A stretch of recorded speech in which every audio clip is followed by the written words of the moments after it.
Have you ever looked at the price of gold, seen it take a nosedive, and just thought, what in the world just happened? It can feel completely random, but I promise you, it's not. Today, we're gonna pull back the curtain and break down exactly why gold prices fall. Yeah, it's a story we've all seen. You check the markets, and boom, gold is in a red. It feels like the market just woke up on the wrong side of the bed. But there are actually some really powerful and pretty predictable forces at play here. And by the end of this, you'll know exactly what they are. Okay, let's get right into it. We're starting with the heavy hitters, what I call the big market movers. These are three massive forces that are constantly pushing and pulling on the price of gold. Every serious investor has these on their radar. First up, the strength of the good old US dollar. The best way to think about this is like a seesaw. You've got the dollar on one side and gold on the other. See, gold is priced in US dollars all across the globe. So, when the dollar gets stronger, when it goes up, it takes fewer of those dollars to buy an ounce of gold.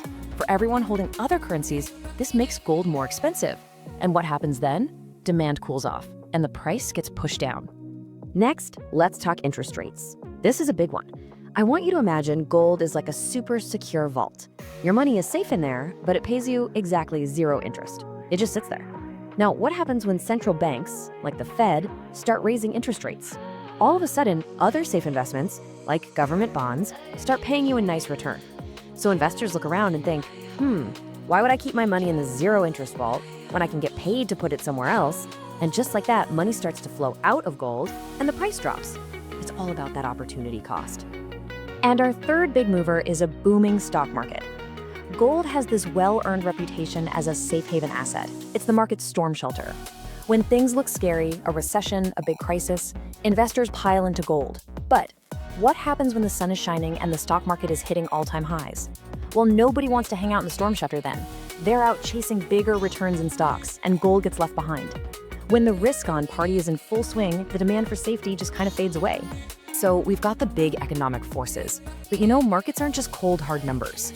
A huge piece of the puzzle is driven by human psychology, what millions of investors are thinking, feeling, and even fearing. Now, this first one is just pure common sense. It's called profit booking. Imagine gold has been on a fantastic rally and prices are high. What do you think the big institutions and the savvy traders are doing? They're selling to lock in those profits. Of course they are. This wave of selling creates a ton of short-term pressure that causes a temporary dip in the price. You have definitely heard this term before, inflation hedge. It's a really crucial idea for understanding gold, and all it means is an investment that's meant to protect your money's buying power when inflation is making your cash worth less and less. And you know what? Gold is the undisputed world champion of inflation hedges. So, following that logic, if gold is the ultimate shield against inflation, what happens when people stop being afraid of it? Exactly. When all the economic reports start showing that inflation is finally cooling off, that urgent need for gold's protection just starts to fade away. Demand drops, and so does the price. This brings us to another one of gold's big roles. It's the market's fear gauge. Think about it.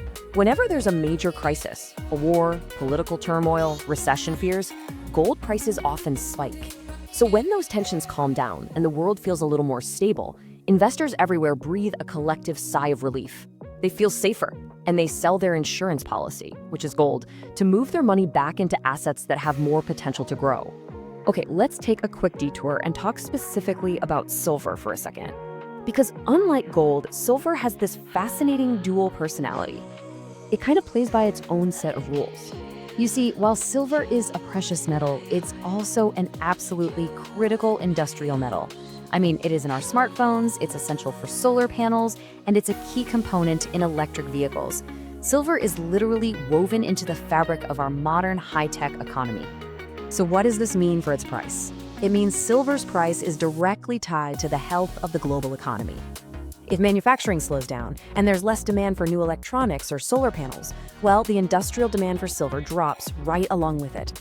And this can cause silver's price to fall, sometimes even faster and harder than gold's, because it's getting hit from both sides, the investment side and the industrial side. All right, we have covered a lot of ground, so let's boil it all down into a simple, powerful cheat sheet that you can start using today to analyze the market yourself. This is your toolkit. This is it. Seriously, if you remember only one thing from this whole explainer, make it this slide. This is the core logic. A rising dollar, higher interest rates, less fear in the market, and a booming stock market. All of these things typically put downward pressure on the price of gold. So how do you actually put this knowledge into action? Well, you watch the key signals. Keep an eye on the US Federal Reserve's decisions for clues about interest rates. Follow the inflation data. Monitor the US dollar index. You'll often see it called the DXY.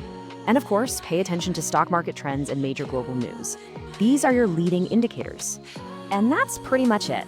We've decoded the forces that move gold and silver. You have your cheat sheet, and you know the key signals to watch. The only question left is, now that you know the language the market speaks, what's it telling you next?